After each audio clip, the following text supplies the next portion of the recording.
오늘 본문은 다윗이 왕으로 통치하던 중에 그가 범했던 죄에 대해서 말하고 있습니다.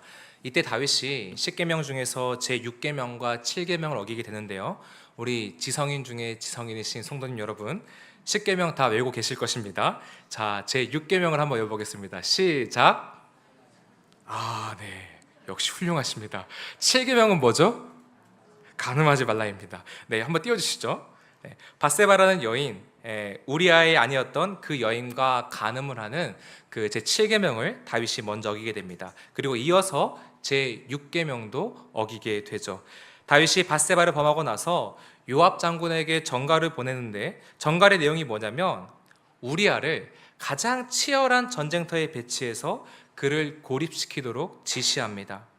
자신의 죄를 은폐하기 위해서 그를 그렇게 죽게 만든 것이죠. 자신이 죽인 것은 아니지만, 직접 죽인 것은 아니지만 그를 죽일 명백한 의도를 가지고 살인 교사를 한 것이기 때문에 그는 제6계명도 어긴 것입니다. 이제 화면은 지우셔도 됩니다. 그러고 나서 약 1년이 지났을 때 나단이라는 선지자가 와서 다윗의 죄를 지적하면서 회개하라라고 외칩니다. 오늘 본문 사무엘하 12장 1절에서 4절까지 내용은 나단 선지자가 이때 다윗을 향해서 죄를 지적할 때 들었던 비유인데, 어떤 비유인지 설명드리겠습니다. 나단이 다윗을 찾아와서 이렇게 말하는 것입니다. 왕이시여, 두 사람이 있었습니다.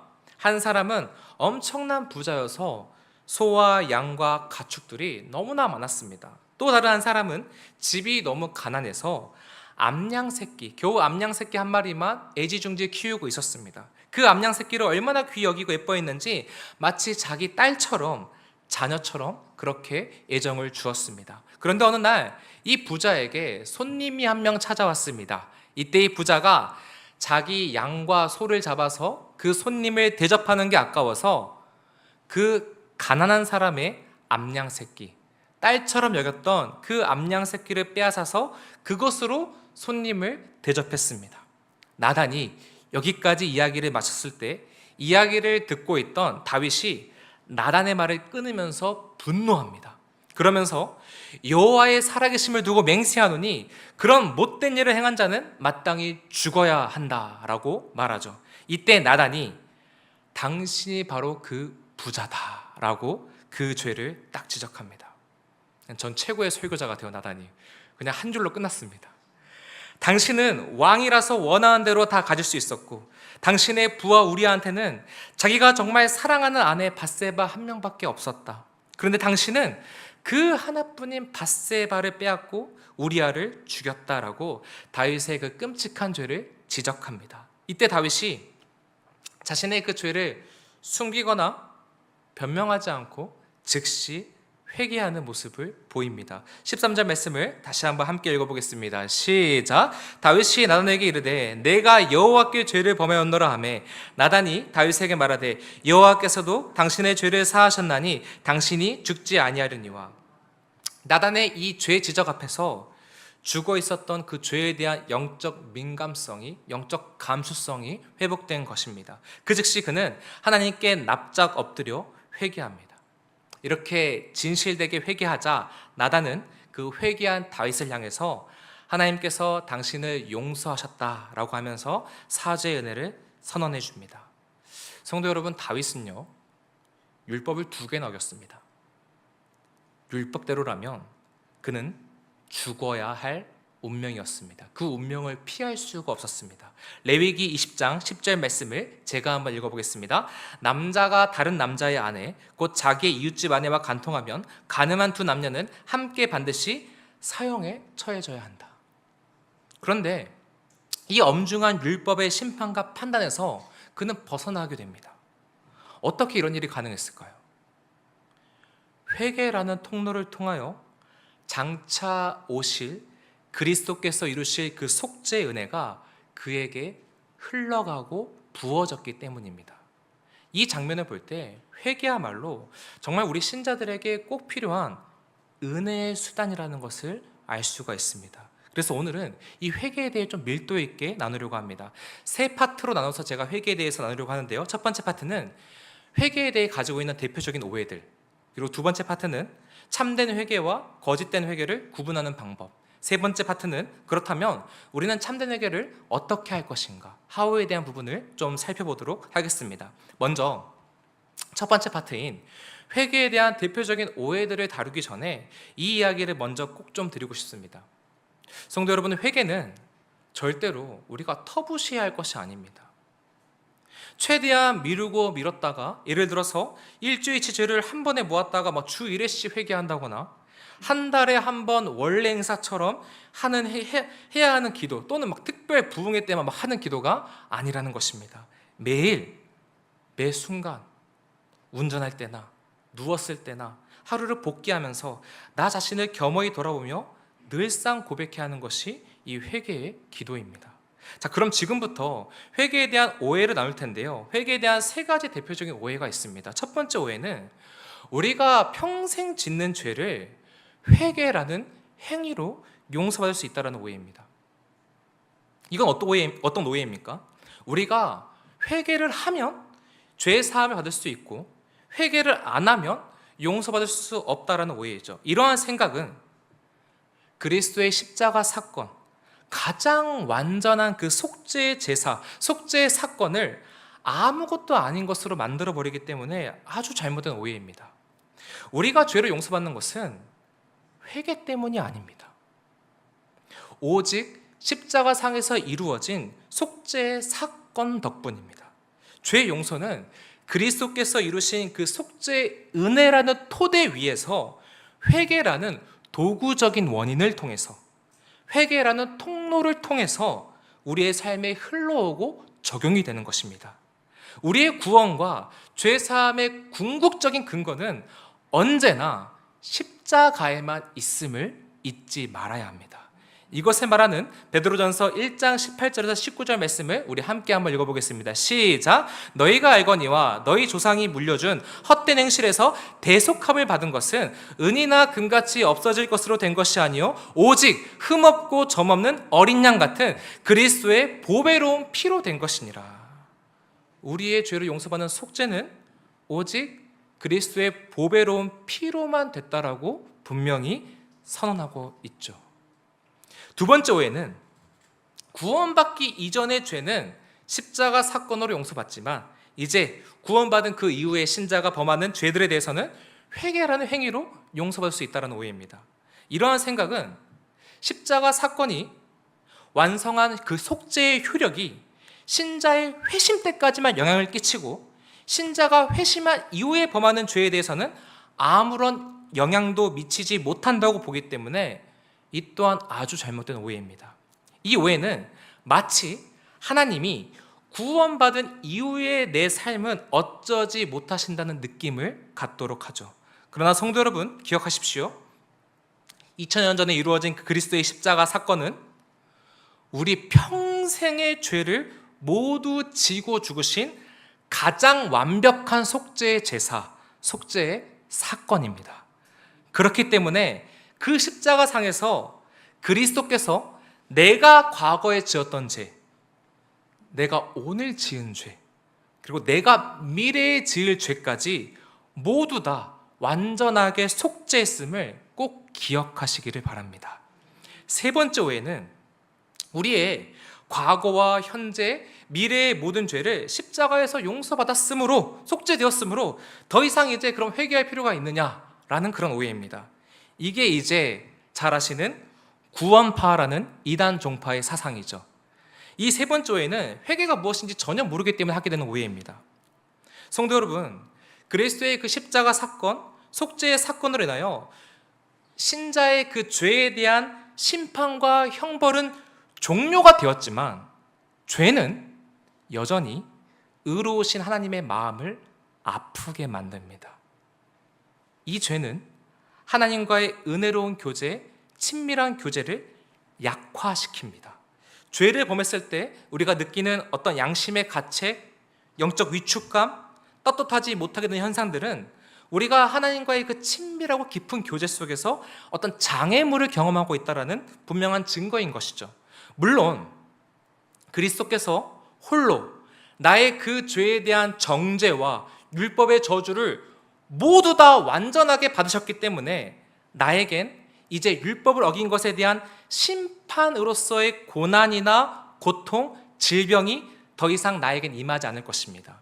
이것이 성경이 말하고 있는 진리이기 때문입니다. 그리고 나를 사랑하시는 하나님의 사랑에서도 끊어지지 않을 것입니다. 그러나 나의 그 죄는 거룩하신 하나님의 마음을 아프게 하고 아버지의 얼굴을 찡그리게 만듭니다. 이 사실을 아는 신자들은 마땅히 회개하는 자리로 나아가게 되는 것입니다. 하지 말라고 해도 하는 것이죠. 나의 죄가 내가 사랑하는 아버지의 마음을 아프게 했다는 사실이 너무 슬프고 죄송해서 하나님과 나 사이의 거리가 멀어지게 만들고 하나님의 마음을 아프게 한 이 죄로부터 마음과 내 삶을 돌이키기 위한 회개를 지속적으로 한다라는 것입니다. 그렇게 회개를 통하여 용서의 은혜를 누리고 확신한 신자들은 다시 하나님과의 그 은혜롭고 친밀한 교제를 회복하게 되죠. 지금까지 회개에 대한 세 가지 대표적인 오해를 살펴보았습니다. 이제부터는 두 번째 파트로 참된 회개와 거짓된 회개에 대해서 좀 구분하고 정리해 보도록 하겠습니다. 여기서 참된 회개는 복음적 회개를 뜻하고요. 거짓 회개는 율법적 회개를 뜻합니다. 먼저 율법적 회개부터 다뤄보겠습니다. 만약 성도님들이 이 회개라는 단어를 딱 들었을 때 뭔가 자주 하면 안 될 것 같고 신앙이 점점 성숙해야지. 그래, 죄가 당연히 줄었는데 어떻게 회개를 자주 하겠어. 이런 생각을 하고 있거나 괜히 우울하고 눌리는 느낌을 받는다면 이 회개를 율법적 회개로 이해하고 있기 때문일 가능성이 높습니다. 그럼 율법적 회개란 정확히 무엇인가? 내 죄에 대한 하나님의 진노와 형벌에 대한 두려움 때문에 하는 회개가 율법적인 회개입니다. 그래서 이 회개는 자기 중심적입니다. 죄의 대가로 내 삶에 임할 손해, 형벌, 피해에 대한 두려움만이 그의 의식을 지배하고 있기 때문에 그렇죠. 율법적 회개라는 사람들의 마음속에는요, 내 죄가 또는 나의 의가 하나님의 마음을 아프게 했다는 데서 느끼는 죄송함이나 슬픔이 전혀 보이질 않습니다. 오직 나의 죄로 인해 내 삶에 닥칠 피해 또는 결과에 대한 두려움과 걱정 때문에만 슬퍼합니다. 그래서 자기 중심적인 회개라고 하는 것입니다. 대표적으로 율법적 회개라는 사람이 누가 있을까요? 바로 사울입니다. 사무엘상 15장을 보시면 아말렉과의 전쟁을 할 때 모든 소유를 남기지 말고 다 진멸하라는 하나님의 명령을 사울이 들었습니다. 그런데 이때 사울이 어떤 행동을 했는지 다 잘 아실 것입니다. 자기 딴에는 좋은 일 하겠다고, 하나님께 제사를 드리겠다고 아말렉의 양과 소들을 다 살려가지고 잡아왔습니다. 하나님의 명령에 불순종한 것이죠. 이때 사무엘이 사울을 향해서 당신의 그 불순종 때문에 하나님께서 당신을 버리셨다라고 선언합니다. 그러자 사울이 잠깐 바짝 회개하는 모습을 보입니다. 오늘 본문에서 다윗이 보였던 그 회개하는 모습을 보여요. 그런데 이때 하나님은 사울의 그 회개를 받아주지 않으십니다. 왜 그랬을까요? 바로 사울의 회개는 거짓된 회개, 율법적 회개였기 때문입니다. 성도 여러분, 그 당시 사울이 회개했던 모습을 보면서 어떤 부분이 잘못됐는지 한번 체크해 보시기 바랍니다. 사무엘상 15장 24절에서 그 다음에 30절 말씀입니다. 제가 읽어보겠습니다. 사울이 사무엘에게 이르되 내가 범죄하였나이다. 회개한 거죠. 내가 여호와의 명령과 당신의 말씀을 어긴 것은 내가 백성을 두려워하여 그들의 말을 청종하였음이니이다. 30절 사울이 이르되 내가 범죄하였을지라도 이제 청하옵나니 내 백성의 장로들 앞과 이스라엘 앞에서 나를 높이사 나와 함께 들어가서 내가 당신 하나님 여호와께 경배하게 하소서 하더라. 지금 이 사울의 회개 속에 하나님의 마음을 아프게 하고 죄 때문에 하나님과의 그 친밀한 교제가 약화된 것에 대한 슬픔과 애통이 보이십니까? 아니요. 그는 하나님 중심적인 회개란 것이 아니라 이 죄로 인하여 자신에게 임할 피해와 손해가 두려워서 하는 자기 중심적인 회개를 했습니다. 30절 말씀 다시 한번 띄우시겠습니까? 내가 범죄했을지라도 그래도 내 백성의 장로들과 이스라엘 백성들 앞에서 내 체면을 한 번 좀 세워달라고 말하고 있습니다. 이 말이 어떤 의미입니까?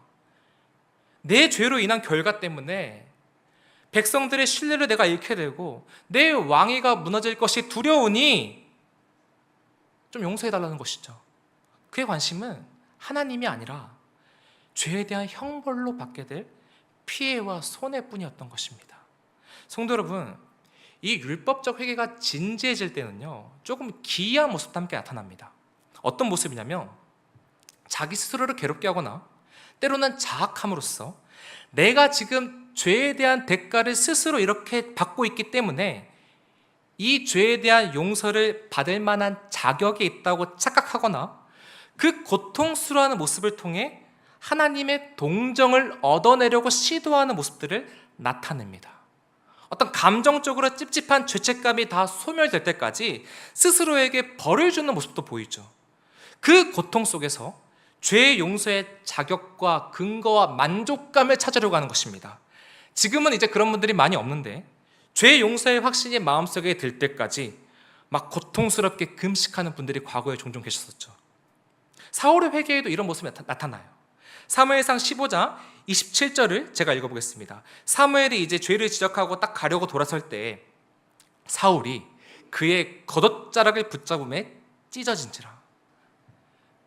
죄를 지적하고 돌아가려는 사무엘의 옷을 잡아 찢어질 정도로 간절하게 슬프게 매달렸던 그 모습 속에서 사울이 이때 굉장히 고통스러워하고 두려워했음을 볼 수가 있습니다. 사울의 지금 이 모습은 나의 고통스러워하는 모습, 그 괴로워하는 모습을 통해 하나님의 어떤 동정을 끌어내고 용서의 자격을 얻으려 시도했던 그러한 모습으로 볼 수가 있습니다. 자, 그럼 이 율법적 회개와 반대가 되는 참된 회개, 복음적 회개는 무엇일까요? 복음적 회개는 죄로 인해 내가 겪게 될 형벌이나 피해, 손해가 두려워서 하는 회개가 아니라 죄 자체 때문에 슬퍼합니다. 나의 죄가 아버지의 마음을 아프게 한 것이 죄송한 것이에요. 나의 죄 때문에 하나님과의 관계가 약화되고 하나님의 얼굴을 잠깐이라도 찡그리게 만들었던 그 사실이 애통한 것이죠. 그래서 복음적 회개는 자기 중심적인 회개가 아니라 하나님 중심적인 회개라고 하는 것입니다. 다윗의 회개에는 이 하나님 중심적인 회개가 잘 드러납니다. 오늘 보면 사무엘하 12장 13절 상반절만 우리 함께 다시 한번 읽어보겠습니다. 함께 읽겠습니다. 시작. 다윗이 나단에게 이르되 내가 여호와께 죄를 범하였노라. 내가 하나님께 죄를 범했다고 하고 있습니다. 이 말 속에는 내 죄가 하나님 아버지의 마음을 아프게 했습니다라는 그 진정성이 있는 신앙 고백이 담겨 있는 것입니다. 성도 여러분, 여기서 내가 여호와께 죄를 범하였노라 라는 말을 또 문자적으로 이해하셔가지고 아니 그럼 밧세바와 우리아한테는 잘못하지 않았다는 거냐 라고 또 생각하시면 곤란합니다. 진실한 회개는 마음뿐 아니라 삶까지 돌이키는 것이기 때문에 당연히 이 회개 속에는 다윗이 그때 밧세바와 우리아에게도 잘못했음을 깊이 인식했고 미안했음을 전제로 깔고 있는 것이죠. 하나님께서 사울의 회개와 달리 다윗의 회개를 받아주신 이유가 바로 여기에 있습니다. 다윗은 하나님 중심적인 회개, 복음적 회개를 했기 때문에 죄 사함의 은혜를 입을 수 있었던 것입니다. 하지만 이 회개라는 행위 자체가 죄 사함의 직접적인 원인 또는 근거가 아니라고 했습니다. 속죄의 유일한 원인은 그리스도의 피 흘림에만 있는 것입니다. 다윗은 비록 그리스도께서 오시기 1000년 전에 살았던 인물이지만 그리스도의 피 흘림이 다윗의 죄를 용서한 속죄의 원인이 되어서 그에게 죄 사함의 은혜가 부어졌던 것입니다.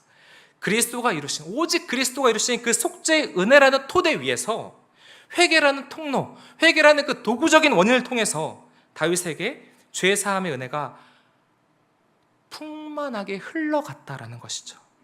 그리고 아까 제가 율법적 회개를 설명하면서 율법적 회개가 진지해지면 죄 용서의 자격, 어떤 확신, 어떤 그런 만족감을 느끼기 위해서 스스로를 막 자학하거나 괴롭게 하는 모습을 보인다고 했었는데요. 그런데 복음적 회개에는 이런 모습들이 전혀 나타나지 않습니다. 복음적 회개라는 신자들의 깊은 마음 복음적 회개라는 자들은 깊은 후회나 고통 속에서 죄 용서의 확신을 찾으려고 하지 않고 이미 이루어지고 이미 완성된 그리스도의 십자가 사건 속에서 죄 용서의 확신을 얻기 때문에 스스로를 괴롭게 하는 모습을 나타내지 않는 것입니다. 그래서 복음적 회개라는 신자들은요, 회개를 씁쓸하거나 고통스러운 것으로 느끼지 않습니다. 자연스러운 것으로 받아들이죠.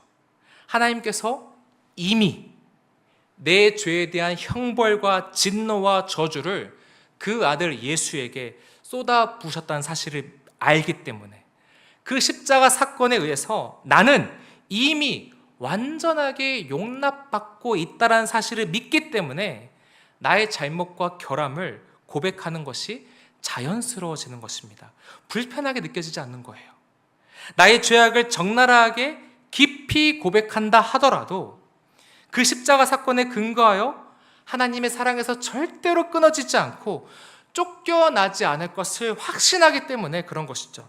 그래서 더 깊이, 더 솔직하게, 더 자주, 더 진정성 있게 고백할 수 있는 것입니다. 자백할 수 있는 것이죠.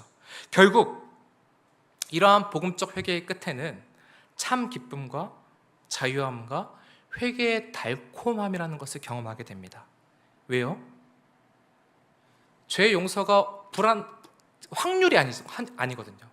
언제나 내 죄 용서의 은혜가 부어진다는 것을 나는 확신하기 때문에 어디에 근거해서? 이미 이루어진 속죄 사건의 근거해서 용서의 은혜가 부어질 것을 믿기 때문에 그 회개의 은혜를 경험하게 되는 것이죠. 내가 얼마큼 고통스럽게 자책했고 내가 얼마나 비참하게 슬퍼했고 깊이 후회하면서 회개했느냐에 따라서 나의 죄 용서의 확률, 나의 여부가 결정되는 것이 아니라 나의 회개는 그리스도의 의해 이미 얻어진 죄 용서를 그저 받아들이는 통로임을 알기 때문에 회개 이후에 평안함과 기쁨을 경험할 수 있는 것입니다. 이제 마지막으로 그럼 어떻게 이 복음적 회개를 할 것인가? 하우에 대한 부분을 다루고 말씀을 정리하겠습니다. 요한일서 1장 9절 말씀을 함께 읽어보겠습니다. 시작. 만일 우리가 우리 죄를 자백하면 그는 미쁘시고 의로우사 우리 죄를 사하시며 우리를 모든 불의에서 깨끗하게 하실 것이요. 중요한 부분이 미쁘시고 의로우사라는 부분입니다.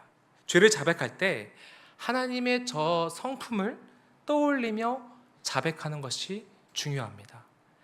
내가 이 죄 때문에 내 삶에 어떤 입을 데미지, 어떤 형벌을 두려워하면서 자백하는 것이 아니라 또는 죄 용서의 근거와 확신을 스스로 내가 확보하기 위해서 날 괴롭게 하거나 깊이 자책하면서 자백하는 것이 아니라 미쁘시고, 그래서 띄워주십시오. 여기서 미쁘시고는 신실하시고라는 의미이죠. 신실하시고 의로우신 하나님의 성품을 붙잡고 그 성품을 신뢰하며 아버지의 마음을 아프게 했던 죄악들을 자백해야 한다라는 것입니다.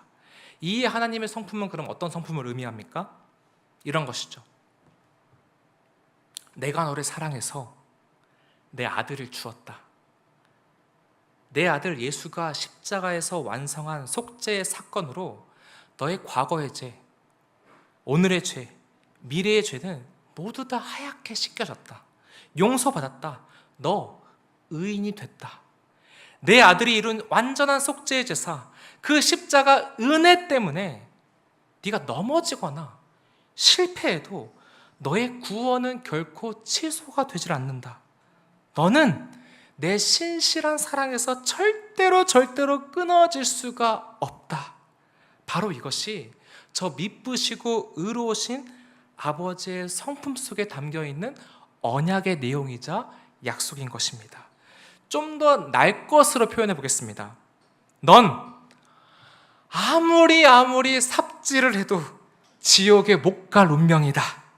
그러니 넘어질 때마다 언제든 눈치 보지 말고 내 앞으로 나와라. 언제든 받아줄게. 저만 감동적인가요? 그리고 하나님의 이 아름다운 성품을 제대로 이해하고 그 성품에 감격한 신자들, 진짜 그 감격 있는 신자들은요, 결코 이 회개를 저쪽에 있는 구호로 시작하는 저 이단 종파의 생각들처럼 회개를 방종의 도구로 삼을 수가 없습니다.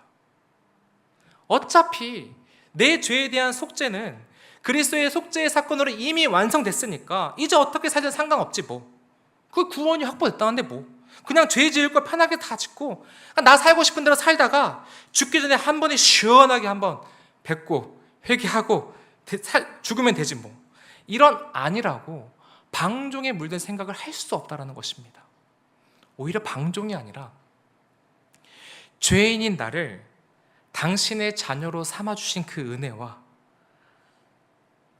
자녀이기 때문에 내가 아무리 실패하고 넘어져도 절대로 그 사랑에서 끊지 않으시는 그 신실하신 성품에 감격하여 나도 하나님의 자녀라는 그 명예에 걸맞는 삶을 조금이라도 살아보고 싶다라는 그 거룩한 열망을 자연스럽게 품게 됩니다. 그 열망을 품지 말라고 해도 품게 돼요. 이건 성령이 하시는 일이죠. 잘 해보려고 하는 거룩한 욕심을 가지게 된다는 것입니다. 물론 다들 삶 속에서 경험하시듯이 연약한 우리는 또 넘어질 것입니다. 하나님의 자녀라는 그 명예를 지키는 데 실패할 것입니다. 그래도 하나님은 여러분을 포기하지 않으십니다. 왜요? 우리는 독생자 예수 그리스도께서 이루신 그 구속의 사건에 의하여 자녀가 됐기 때문이며 하나님은 그 자녀들을 신실하게 한결같이 나의 순종 여부에 상관없이 한결같이 사랑해 주시기 때문입니다. 자녀가 시험을 못 보고 70점 이하로 맞고 오면 자녀에게 사형을 때린다거나 호적에서 파버릴 부모는 절대로 없습니다.